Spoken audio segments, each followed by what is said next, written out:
not only did I describe that special relationship and condemn those who would try to drive a rift between us in Cairo in front of a Muslim audience, but if you look at our actions, and Prime Minister Netanyahu will confirm this, and even critics, I think, will have to confirm, that the United States, under my administration, has provided more security assistance to Israel than any administration in history. And we've got greater security cooperation between our two countries than at any time in our history. And the single most important threat to Israel, Iran, and its potential possession of a nuclear weapon, has been my number one foreign policy priority over the course of the last 18 months. So, it's hard to, I think, look at that track record and look at my public statements and in any way think that my passions for Israel's survival, its security, and its people are in any way diminished. You mentioned Iran, and obviously you instituted tough sanctions against Iran. You said that with the meeting with Netanyahu. How long are you going to give the Iranian president, and what are you willing to do if he continues with his nuclear program? Well, what I've said consistently is that it is unacceptable for Iran to possess a nuclear weapon, that we're going to do everything we can to prevent that from happening. What I've also tried to do is build an international consensus so that Iran can't somehow play a victim, can't suggest somehow that they're being singled out by the West. They are the only country that has not been able to convince the International Atomic Energy Agency that they are pursuing nuclear power for peaceful means. It's not hard to do, but they haven't been able to do it because all indicators are that they are, in fact, pursuing a nuclear weapon. So we just pursued the toughest sanctions that have ever been applied against the Iranian government. We followed those up with U.S. sanctions that are going to be tough.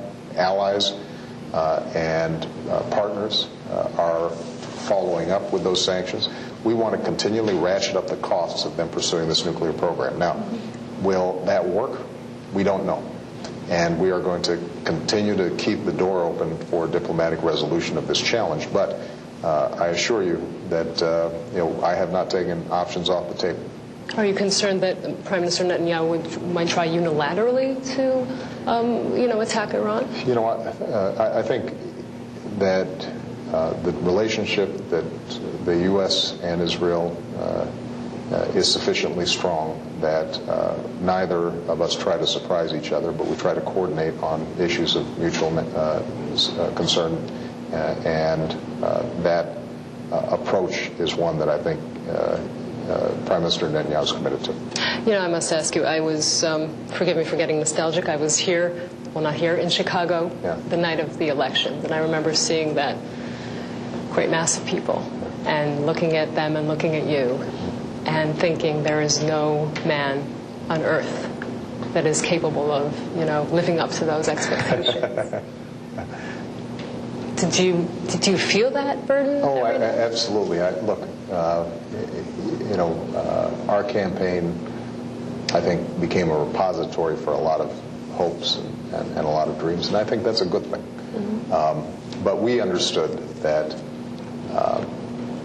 governance is different from campaigning. It's hard, it's complicated, it involves making choices, some of them not very attractive choices, and that at any given stage there are going to be some people who are disappointed.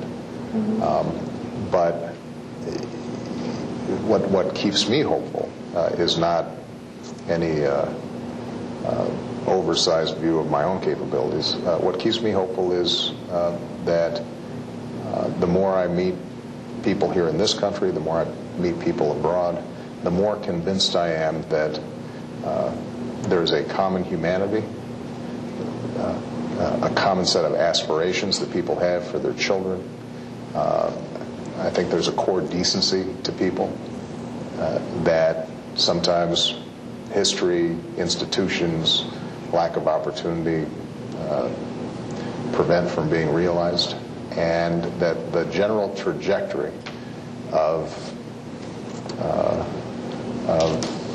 history is in a positive direction. But it takes time, and so my job is to do my small part to move the ball forward. One of my favorites phrases is from Martin Luther King, who said the arc of the moral universe is long, but it bends towards justice. And I believe that, and I think that that's consonant with Jewish traditions.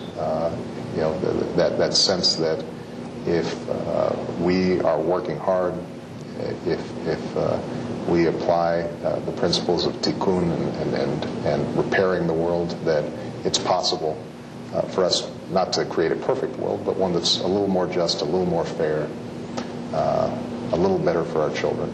I continue to believe that.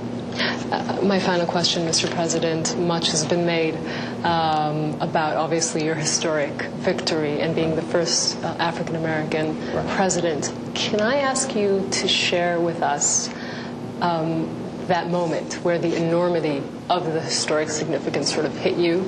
I don't think it still has hit me yet. Really?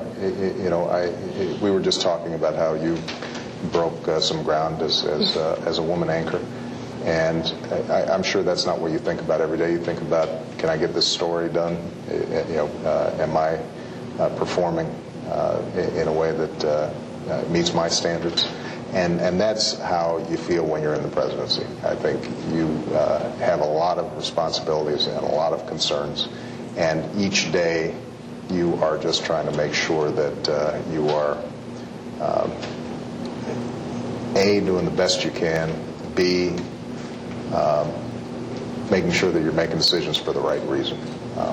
And I do think that there have been moments in the presidency when I'm making a decision about deploying young men and women into the battlefield, or we're making very consequential decisions about the world economy, and where the answers are not always 100% obvious, and you're making judgment calls. And it's during those moments where you are reminded that you can't behave like a politician. You can't put your finger out to the wind. You can't base your actions on polls. You have to make a decision on what you think is right, and then let history judge how you did. Can you tell us what is the thing you miss most about your life before the presidency? Taking walks. There is a value to anonymity in terms of just being able to wander around, sit on a park bench, take your kids to get ice cream without having, Secret Service and helicopters over you. That part of this life I'll never get used to. In fact, I remember, when I first visited Jerusalem, I could wander through, the old city and haggle for, some gifts to bring back to Michelle, or stand at the Wailing Wall, and people didn't know who I was, and that is a profound pleasure that is very hard to experience now. The second time I went to the Wailing Wall, I put my prayer, and somebody pulled it out, and the next thing I know, it was printed in the newspaper. And that, I think, we have to do our job. that was a pretty good metaphor for the changes that you experience as time goes on. Indeed, a change. Thank you so much. Thank you. Mr. I enjoyed it. Thank you. Thank you. ברק אובמה מתגעגע לאנונימיות ועוד